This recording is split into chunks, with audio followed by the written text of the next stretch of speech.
Jumpa lagi di Aryo TV. Ya, PC desktop sekecil ini ternyata performanya super kencang.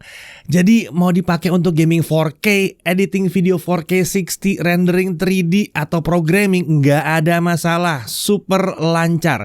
Prosesornya pakai Intel Core generasi 13 dengan 16 core dalamnya. Disk GPU-nya udah pakai RTX 40 series yang kekinian. RAM-nya bukan 16, ini 32 GB DDR5. Storage-nya nggak nanggung-nanggung, langsung 2 terabyte.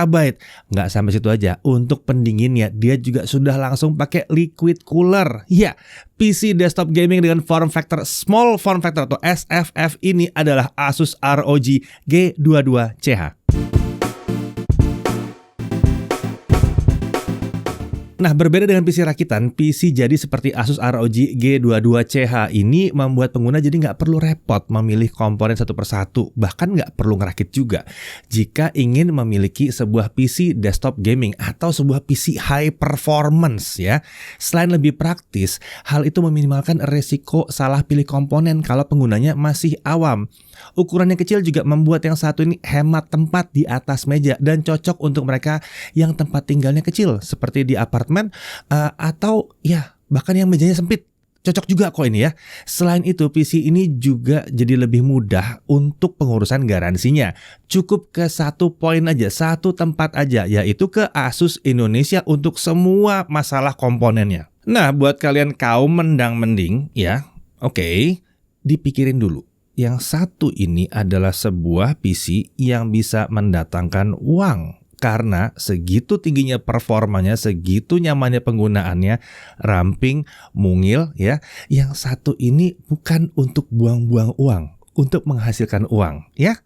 Jadi sekarang kita langsung mulai aja. Kita lihat dari spesifikasi utamanya dulu. Untuk prosesor dia pakai Intel Core i7 13700KF. Fabrikasinya adalah Intel 7 TDP 125 watt. Punya 16 core, 24 thread, ada 8 P-core atau performance core dan ada 8 E-core atau efficient core. Intel Smart Cache-nya ada 30 MB. Prosesor ini menggunakan soket LGA, jadi masih bisa diganti atau di-upgrade kalau memang dibutuhkan. Walaupun rasanya sih udah kencang banget ya.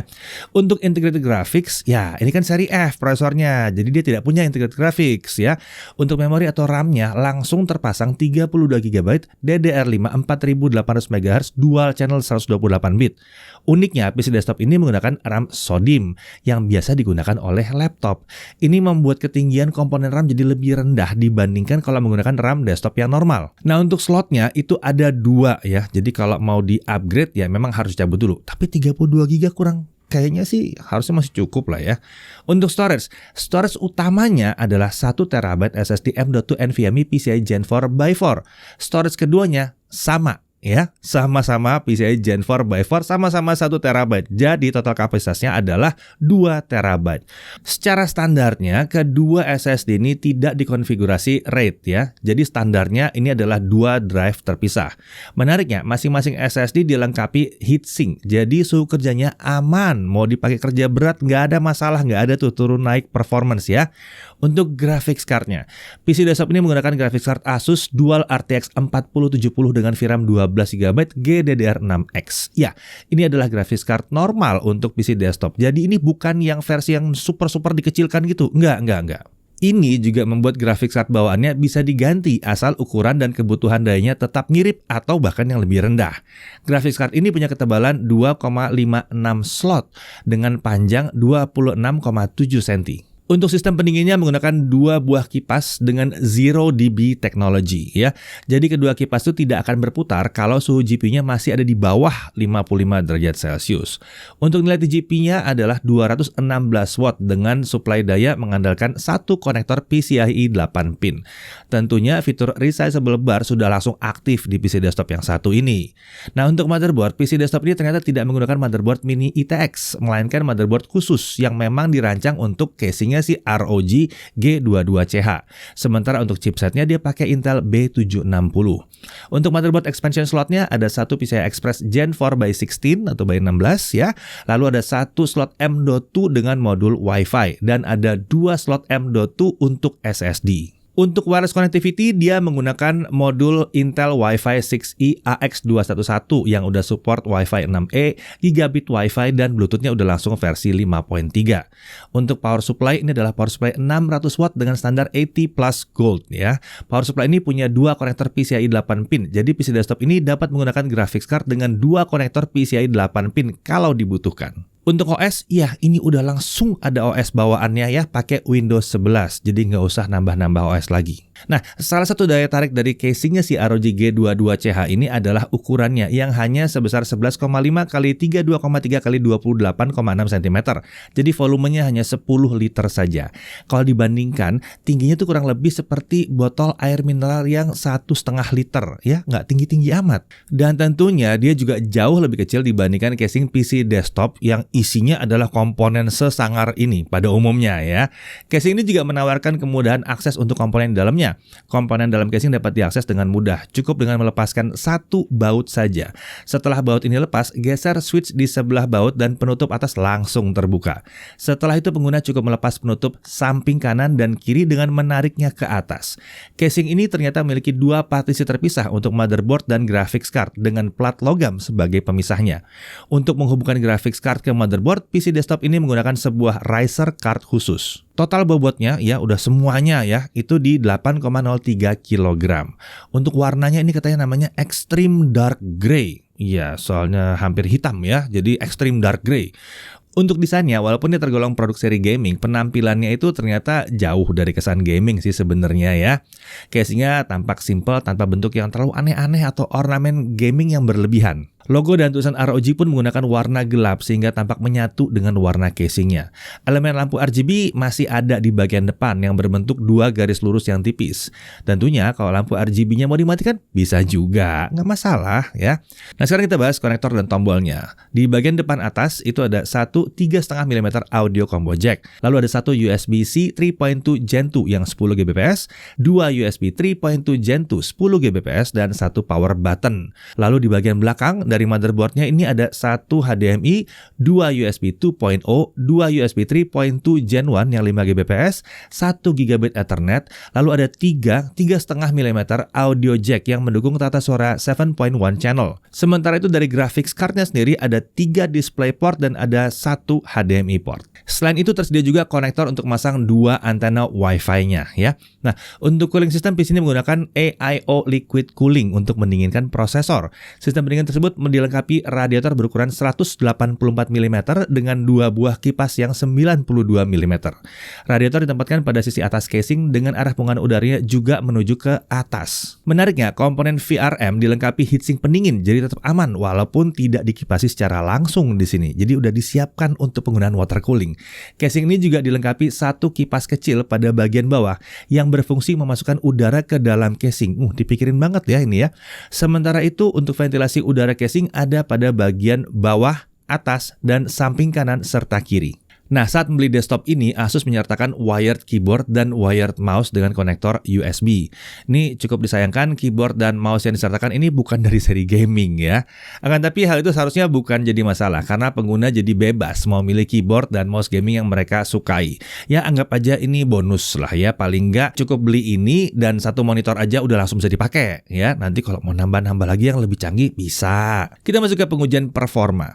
PC desktop ini dilengkapi dengan 4 profil performa yang dapat diubah melalui software Armoury Crate dengan pilihan Windows, Performance, Turbo, dan Manual. Pada mode ini, pengguna bisa mengatur kecepatan kipas prosesor secara manual. Cukup disayangkan kalau kecepatan di 100%, suaranya cukup bising nih ya.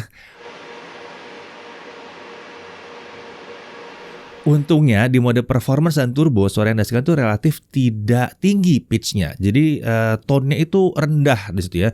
Jadi bukan yang mendesing tinggi ya, bukan yang nging gitu, bukan gitu. Jadi nggak terlalu mengganggu lah. Oke, kita langsung coba Cinebench R15, kita looping 20 kali untuk lihat konsistensi performanya. Di mode performance, skor tertinggi yang dicapai adalah 4.215 poin dan 4.328 poin saat menggunakan mode turbo. Untuk skor yang dapat dipertahankan adalah 3.650 sampai 3.690 di mode performance dan 3.940 sampai 3.990 di mode turbo, walaupun di awal-awal sempat bertahan di atas 4.100. Nah, kalau untuk suhu kerjanya pada saat kita jalankan Cinebench ini ya, di mode performance, suhu prosesor tuh sempat berada di kisaran 94 sampai 99 derajat Celcius di beberapa kali run awal aja ya.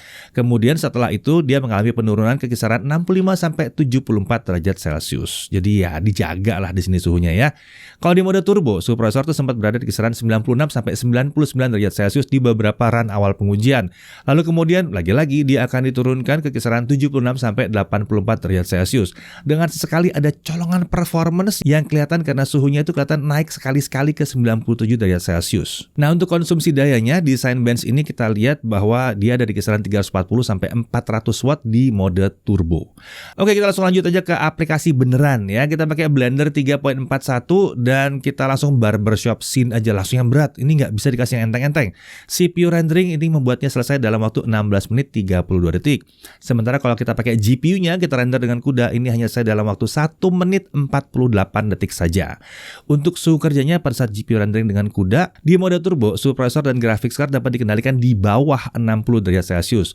Walaupun di awal tuh ada lompatan, tapi itu juga cuma ke 63 derajat Celcius saja. Adem ya. Nah, kalau untuk konsumsi dayanya pada saat GPU rendering dengan CUDA itu sekitar 210 sampai 230 watt di mode turbo. Lanjut kalau dipakai untuk video editing, kita pakai Adobe Premiere Pro 2023. Ini adalah video 4K 60 yang durasinya adalah 2 menit 7 detik. Dengan software only ini semua selesai dirender dalam waktu 5 menit 7 detik. Tapi kalau kita pakai acceleration CUDA, ini hanya butuh waktu 58 detik saja. Ini super kenceng banget ya. Nah, kalau videonya hanya Full HD 60 fps 2 menit 7 detik, dengan software aja dia udah dirender dalam waktu hanya 53 detik. Kalau pakai CUDA ini jadi 16 detik saja. Klik selesai gitu. Nah, untuk suhu kerjanya di Adobe Premiere ini ya, kalau 4K video export dengan CUDA di mode turbo, suhu prosesor itu mengalami pergerakan di kisaran 65 sampai 89 derajat Celcius. Sementara itu untuk suhu tertinggi di graphics card itu hanya 58 derajat Celcius. Untuk konsumsi dayanya pada saat 4K video export dengan CUDA itu dari kisaran 360 sampai 420 watt di mode turbo. Oke, kita lanjut ke DaVinci Resolve, software video editing, tapi kita cobain yang versi gratisnya di sini ya.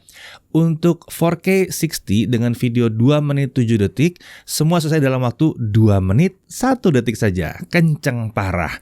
Kalau videonya adalah Full HD 60 fps 2 menit 7 detik, selesai dalam waktu hanya 36 detik.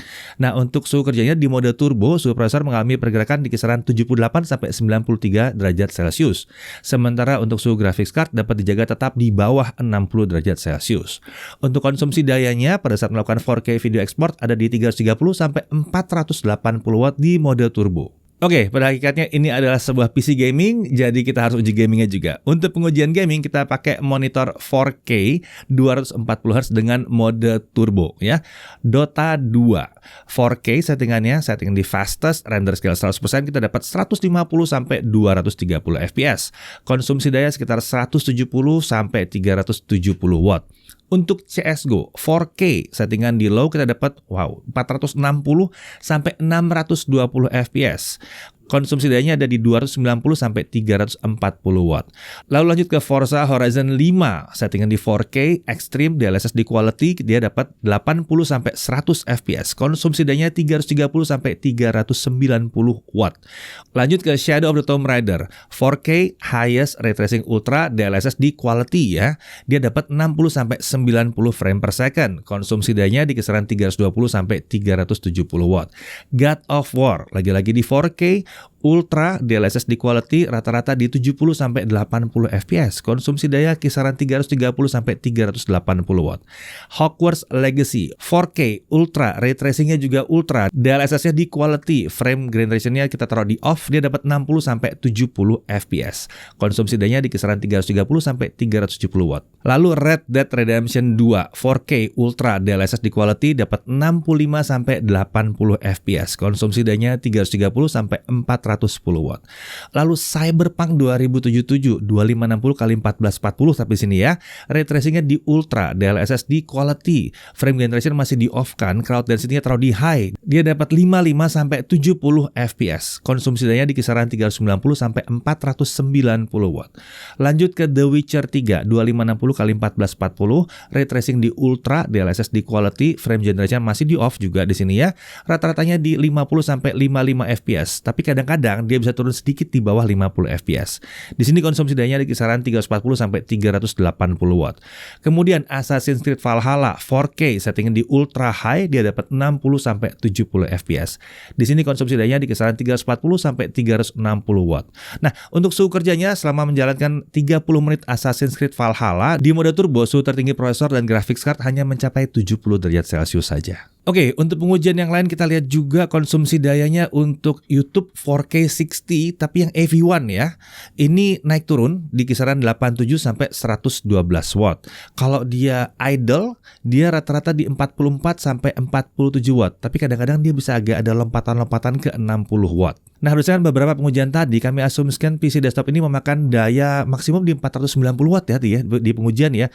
Kalau kita asumsikan dia makan daya 490 watt terus-menerus selama 12 jam dalam sehari, saya nggak ngerti gimana cara kalian main 12 jam sehari dengan game yang luar biasa berat itu ya. Maka di situ nanti biaya pemakaian listrik selama 1 hari itu adalah Rp8.500 saja. Jadi kalau untuk sebulan atau 30 hari sekitar Rp255.000. Akan tapi perlu diingat ya, pada pemakaian sehari-hari biaya listriknya harusnya lebih rendah karena beban pekerjaannya kan biasanya kita bervariasi ya. Tadi juga kalau bicara soal video editing segala macam itu konsumsi daya sebesar itu adalah pada saat proses render, bukan pada saat proses editing. Oke, kita lanjut ke storage testnya. Dengan Crystal Disma kita dapatkan bahwa SSD utamanya kecepatan bacanya ada di 7.053 MB per second dengan kecepatan tulisnya di 5.244 MB per second. Sementara SSD keduanya kecepatan bacanya ada di 4.720 MB per second dengan kecepatan tulis di 3.444 MB per second. Ini cukup wajar ya, memang performanya berbeda karena merek dan tipe yang digunakan dari kedua SSD ini memang beda. Tapi harusnya ini bukan masalah karena bahkan performa SSD keduanya itu tetap super kencang. Nah, untuk harga PC desktop yang kelas performance high-end ini harganya ada di Rp59.999.000. Pembelian ini sudah termasuk Microsoft Office Home and Student, Windows 11-nya, serta USB keyboard dan mouse. Untuk garansinya, ini langsung dapat 3 tahun on-site service ya. Jadi kalau PC desktop ini ada masalah, teknisi Asusnya yang datang ke tempat kalian. Nah, itu beda banget. Bukan kalian yang gotong-gotong PC, enggak. Teknisi Asusnya yang ke tempat kalian. Enggak perlu repot-repot bawa ke service center. Oke, kita masuk ke hal yang perlu diperhatikan. Pertama, dia menggunakan motherboard khusus. Jadi tidak bisa sembarangan diganti dengan motherboard konvensional yang ada di pasaran. Lalu kita lihat di sini masih ada konektor USB 2.0, tapi mungkin tujuannya untuk device-device yang nggak terlalu penting kayak mouse mungkin gitu ya. Kemudian suara kipas ya, walaupun memang tone-nya tidak tinggi, tapi ini lumayan kenceng kalau kipasnya di full 100%. Lalu kita masih butuh beli keyboard dan mouse gaming kalau memang ingin main game secara serius atau ingin dapat kenyamanan yang maksimal untuk dipadu dengan PC yang super kencang ini. Nah, dari sisi menariknya, ya jelas dia praktis, beli siap pakai dan nggak perlu upgrade lagi, nggak perlu repot milih komponen satu persatu. Lalu kemudian dia udah kecil dan lumayan ramping ini. Akses komponen internal juga masih mudah, cukup melepas satu baut aja. Lalu dia udah pakai Intel Core i7 13700KF ya, ini super kencang untuk aplikasi yang super berat sekalipun. Udah pakai RTX 4070 ya, ini super kencang untuk gaming di 4K dan QHD, bahkan untuk fitur ray tracing aktif pun nggak ada masalah. Untuk content creation, lah ini super kencang ya. Lalu suhu kerja itu bisa dikendalikan, tetap bisa berada dalam batas aman. Kapasitas RAM dan SSD-nya juga tergolong masif, bawaan aja udah masif. Jadi bener-bener tinggal beli dan pakai aja nih ya. Sudah dukung dual SSD, PSU-nya udah yang 600 watt 80 plus gold pula di sini. Konektor di sini juga masih melimpah. Wi-Fi juga udah ada, Wi-Fi 6E, Bluetooth versi 5.3 udah ada. Dan walaupun dia compact di sini, relatif mudah di-upgrade dengan komponen normal PC yang ada di pasaran. Lalu dia udah langsung punya Windows 11, punya Office juga langsung di sini. Dan ini penting nih, garansi satu atap untuk semua komponen. Bahkan pada saat ada masalah, ya itu teknisi Asus yang datang ke rumah kita. Jadi, PC desktop seperti Asus ROG G22CH ini cocoknya buat siapa sih sebenarnya? Ya, buat yang butuh PC desktop siap pakai saat dikeluarkan dari kardus, ini cocok sekali untuk kalian. Kemudian buat yang butuh PC desktop super kencang tapi ukuran tempat tinggalnya kecil atau mejanya ya nggak gitu gede ya, ini juga cocok buat kalian. Nah, selain untuk gaming, yang satu ini pastinya juga cocok dipakai untuk pekerjaan serius yang membutuhkan PC desktop yang super kencang. Mau editing video 4K 60 enteng, dipakai desain rendering 3D mulus lancar. Mau buat programming, kalau memang spesifikasi cocok, kenapa tidak? Ini kencang banget banget loh. Dipakai untuk AI juga bisa, asalkan aplikasinya memang cocok untuk spesifikasi yang satu ini ya. Ya, pada akhirnya Asus ROG G22CH ini adalah PC desktop yang siap pakai, serba bisa untuk berbagai kebutuhan dan aktivitas sehari-hari. Performanya super kencang dan bodinya cukup mungil dan masih bisa di-upgrade. Nah, ini sepertinya menjadi daya tarik dari si Asus ROG G22CH yang bisa jadi tidak ditemukan di produk-produk yang lain. Saya Deddy Irfan, Jakarta TV.